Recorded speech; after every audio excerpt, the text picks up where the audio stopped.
Segala pujian Tuhan, segala kehormatan, segala kemuliaan hanya bagi nama Tuhan Yesus.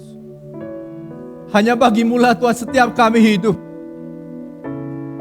Hanya untuk memuliakan nama-Mu Tuhan.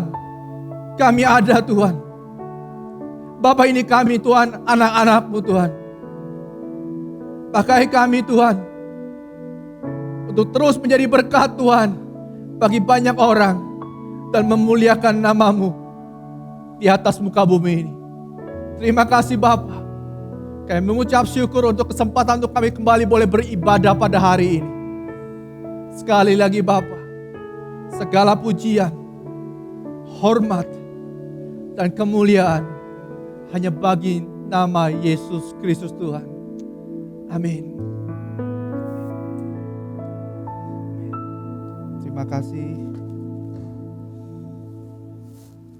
Terima kasih untuk setiap orang yang melayani. Terima kasih untuk Mario. Thank you Mario. Terima kasih juga untuk semua tim Praise and Worship. Pada pagi hari ini, saya ingin melanjutkan apa yang Pak Ian dan Pak Yosef bagikan dalam 2 minggu terakhir.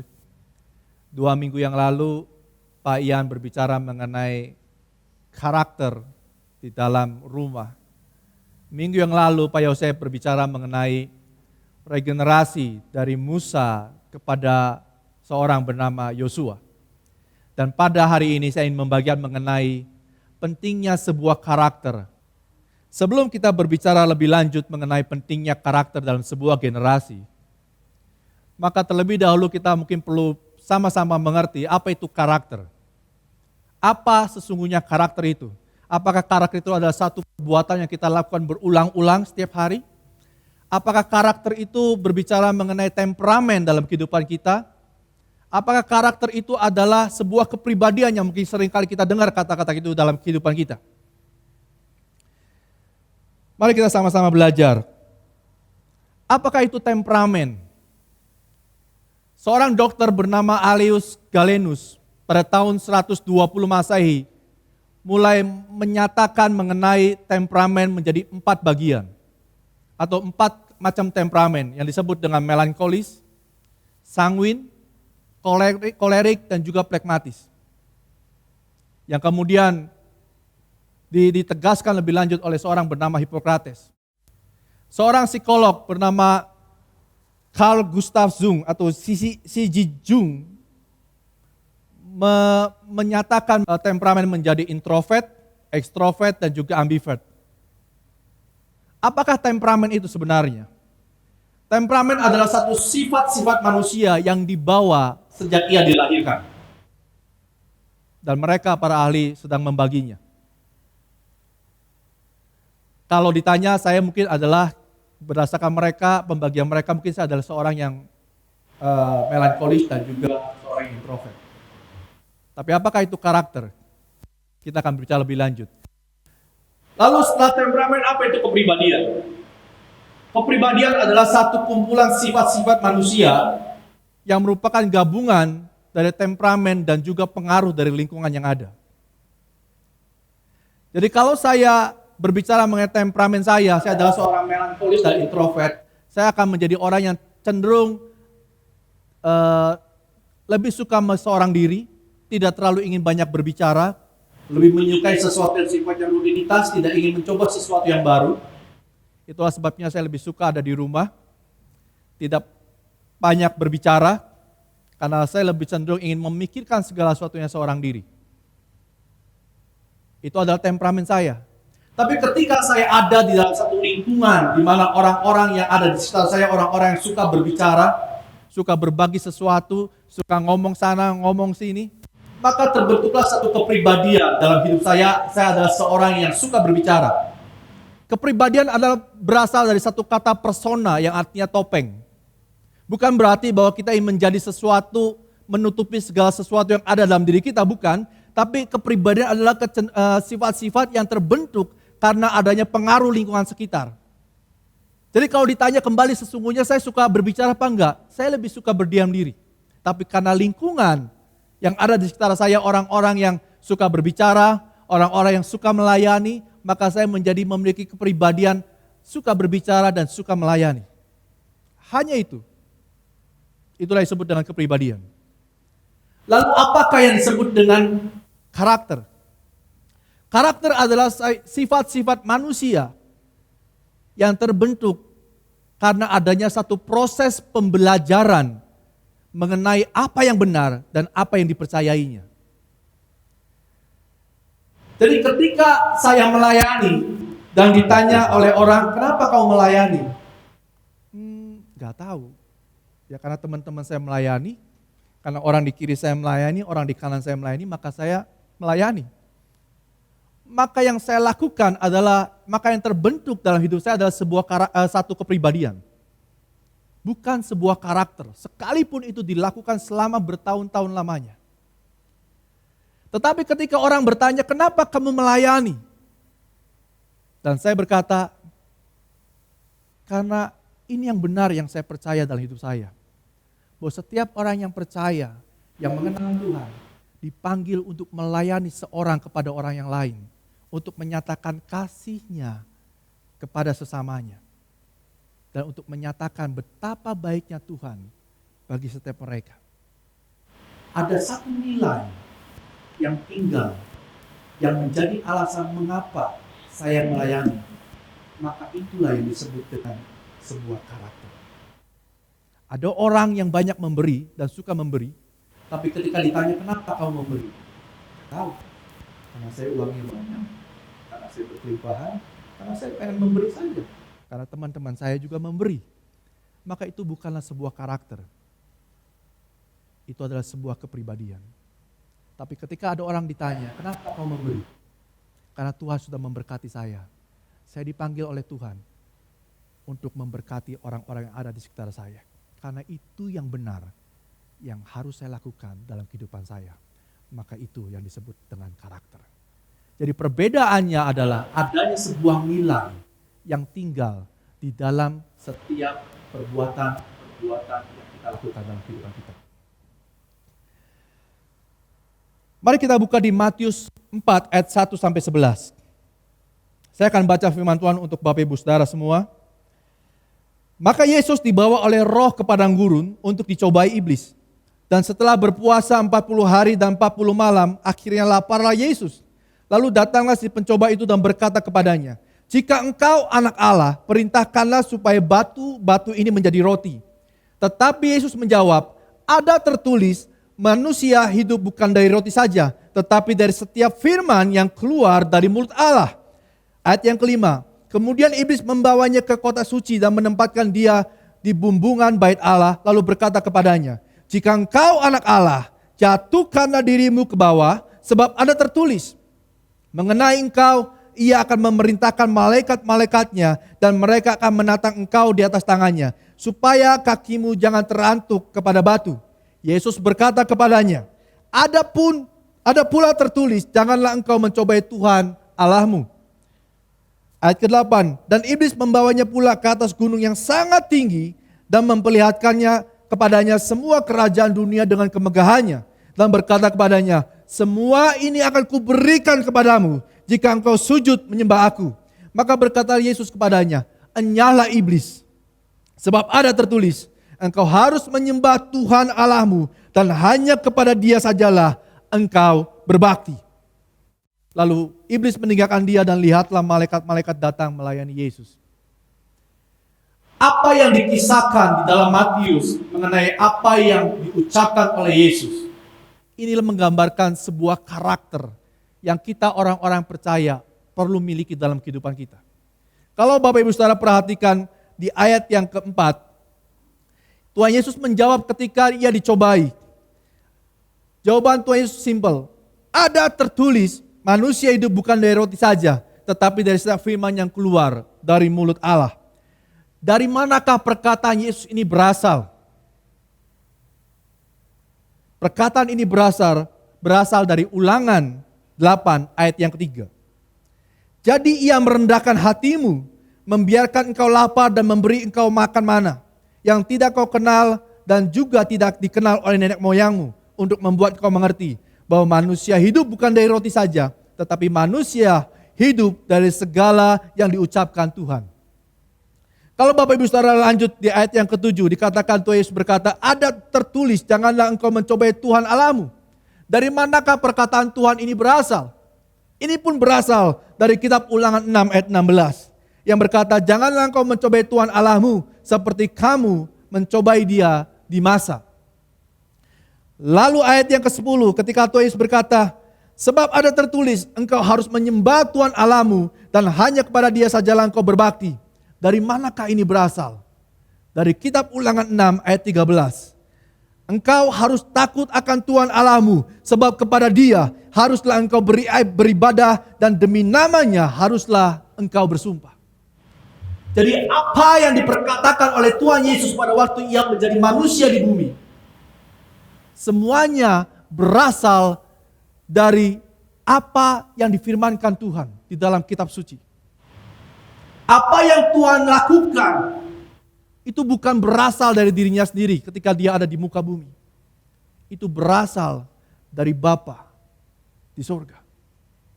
Artinya hal ini menggambarkan bahwa apa yang Tuhan Yesus katakan, apa yang Tuhan Yesus lakukan, ini mencerminkan satu karakter di mana ketika Ia mengatakan sesuatu dan Ia melakukan sesuatu, Tuhan Yesus punya dasar dari segala sesuatunya, yaitu apa yang Ia percayai mengenai sebuah kebenaran dalam hidupnya. Ketika saya koasisten di rumah sakit dalam masa pendidikan, setiap kali ada pertanyaan yang dipertanyakan kepada kami para mahasiswa, kenapa kamu memberikan terapi A, kenapa kamu memberikan terapi B? Lalu kami mahasiswa kedokteran mulai memberikan jawaban-jawabannya. Dan ketika kami memberikan jawaban kepada dosen kami yang berasal dari sebuah textbook atau sebuah protap yang memang sudah disahkan, maka apapun jawaban kami itu akan dibenarkan. Apalagi kalau kita bisa menyebabkan dari textbook A halaman sekian sampai halaman sekian. Wah, itu luar biasa. Tapi ketika kita menjawab satu pertanyaan berdasarkan logika kita, berdasarkan perasaan kita, atau mungkin berdasarkan teman-teman yang kita dengar, atau mungkin berdasarkan silabus yang tidak sah adanya, maka sekalipun terdengar begitu masuk akal, terdengar begitu logis, tapi ketika itu tidak ada dasarnya, maka jawaban itu akan dicoret.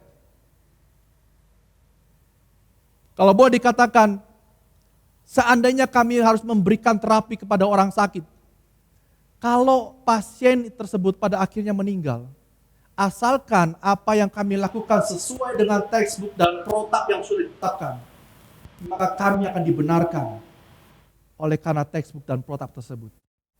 Sama dengan kita. Ketika kita melakukan segala sesuatu di hadapan Tuhan, karena kita mengerti bahwa ini yang benar, yang Tuhan mau dalam hidup saya untuk saya lakukan, maka kita akan dibenarkan oleh karena kebenaran itu sendiri. Itulah sebabnya firman Tuhan berkata, carilah dahulu kerajaan Allah dan kebenarannya.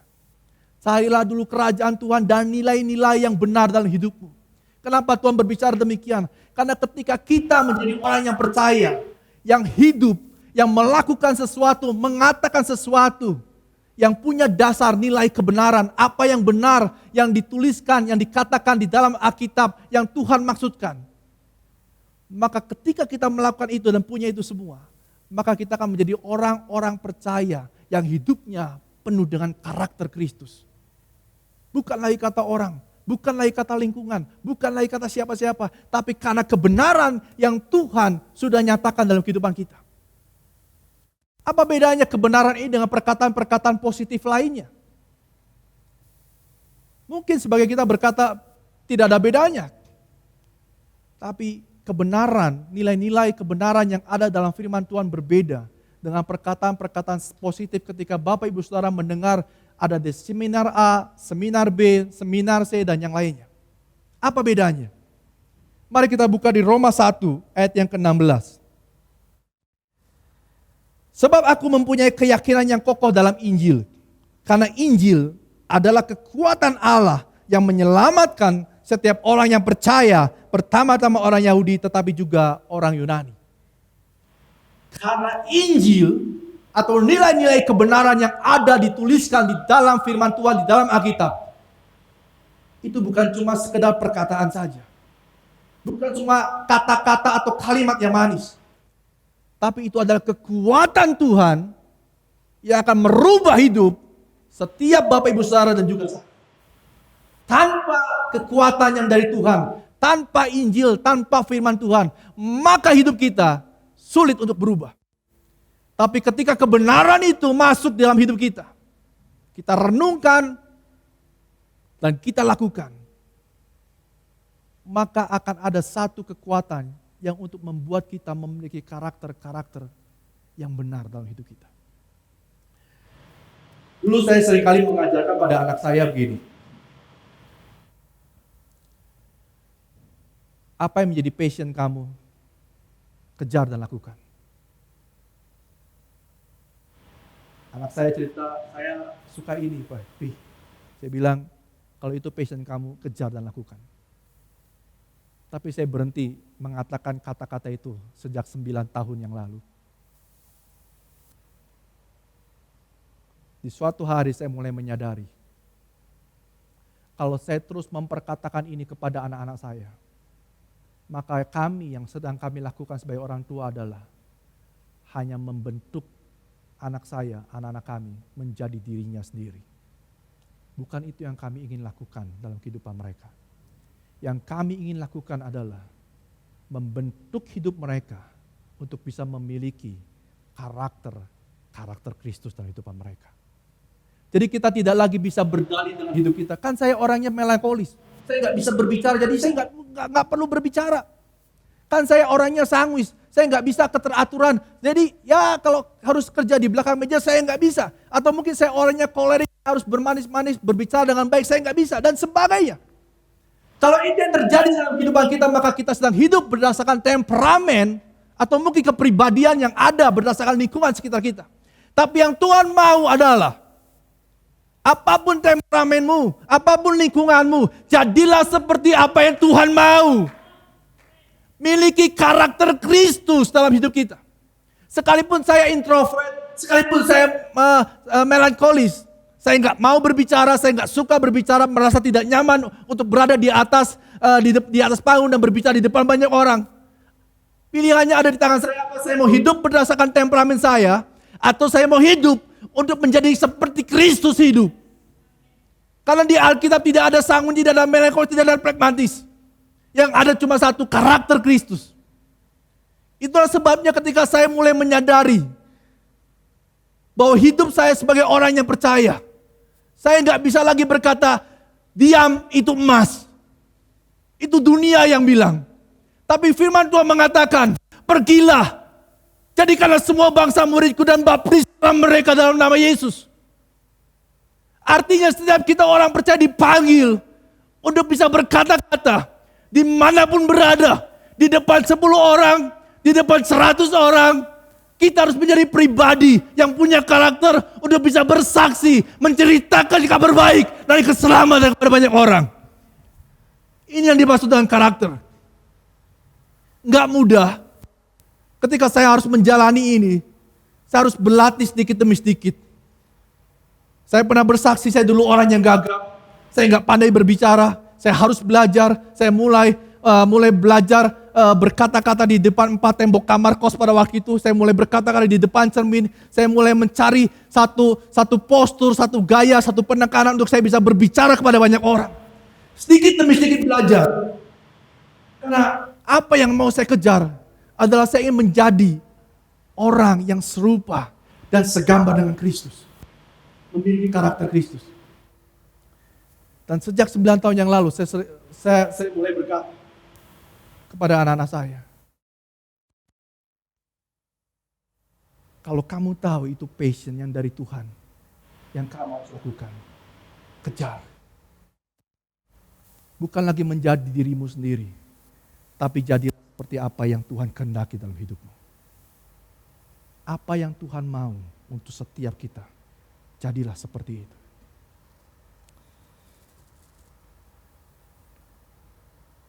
Kalau ditanya passion saya apa sebagai orang percaya, passion saya sebenarnya mau jadi worship leader. Bener. Saya mau jadi worship leader.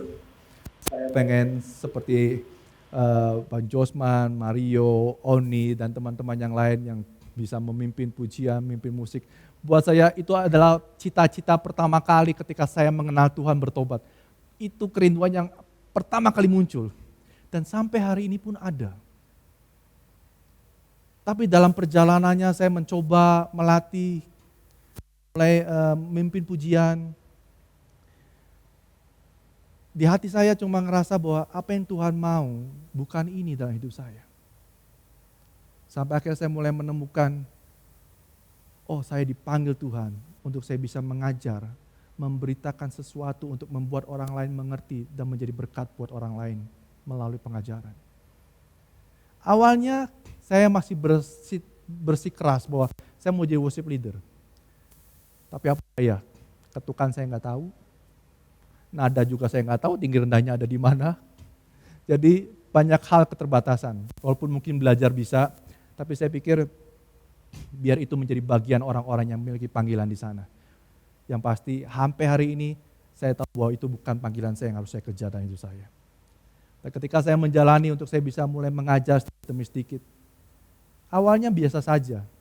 Tapi ketika saya melangkah satu langkah, lalu saya melangkah dua langkah, dan ketika melihat respon, ternyata di sini saya bisa menjadi berkat buat banyak orang.